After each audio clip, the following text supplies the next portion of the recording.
Picture this. You're driving past what used to be an empty, abandoned factory. But now it's alive again, workers streaming in, machines humming, and signs that say battery plant hiring now.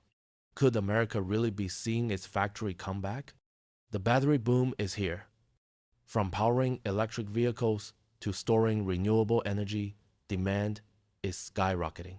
In US, towns that once lost jobs to overseas factories are suddenly hearing promises of thousands of new positions, thanks to billion-dollar battery plants popping up in states like Michigan, Georgia, and Tennessee. These aren't just any jobs. We're talking engineers, technicians, electricians, construction crews, and even support roles for local businesses.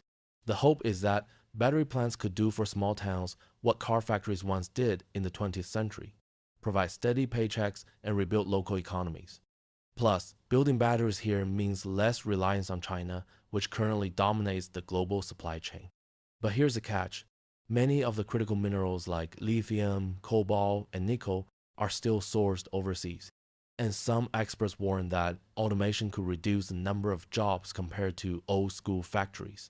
So, while these plants will create jobs, the big question is, how many and how long will they stay?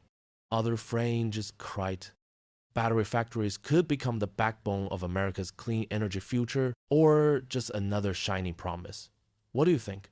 Are we on the verge of a true manufacturing comeback, or is this hype that will fade away?